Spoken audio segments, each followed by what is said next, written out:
problem I was having was that the dome lights in the cabin were mostly off, and if I tapped on the unit, they would sometimes turn on a little bit.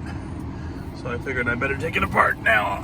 Full disclosure, I've already done the fix, so this is really a demonstration of how I got in and what I did. So, but it's as simple as working your way around it and popping off the trim.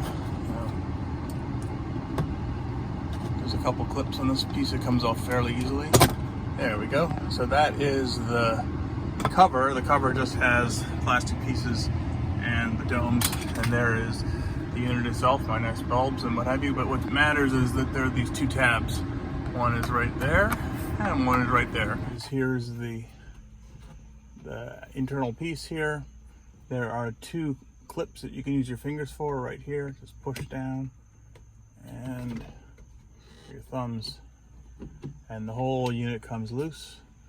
There's a connector. Connector has spring clips on it on the side.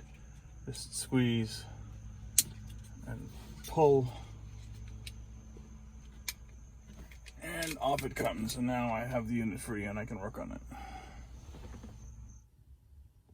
So here's a bit what's going on here. So here's the part, and as I said, the lights were intermittent, and if I tapped it, then I could make it come on a little bit. Still not very satisfying. I'm able to pop out the rocker switch. Just comes right out.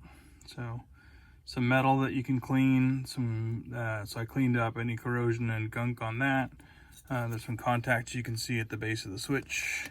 I cleaned those. Turns out that wasn't the problem, but you know, it's clean now, so that's good. If I snap that back together. So, and then also I looked at the bulbs. So here are the bulb sockets. These guys, they just twist in, twist out. So you twist and remove. You don't need to do that to change the bulb, but that's how the socket comes out. Those shiny half circles, those are the two contact plates for the power. I cleaned those. There are matching fingers on the base of the bulb. The ones that are on the black portion are where the current goes through. The ones that are floating in the air, they're just grippers and they hold the bulb from the other side. They're not electrically functional. Anyway, to make a long story short, after running out of alternatives, I decided it must be that some of the solder joints had maybe aged and dried. So although I'm not good with a soldering gun, I went through and resoldered all the points, and that cured the problem. So reinstalling is the reverse here.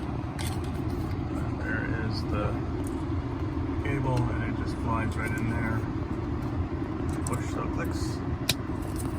And then these two tabs go under the trim, and then these are just spring clips that will hold it in place. So slide it up, glide it up, line it up, click it in, and then we can check to make sure that it works. On, everything's good. Off, single bulb, other bulb. And then if I had the ignition key handy, I could verify that it comes on with the ignition as well. So let me do that. Stick that in. Okay, a little bit of fail there.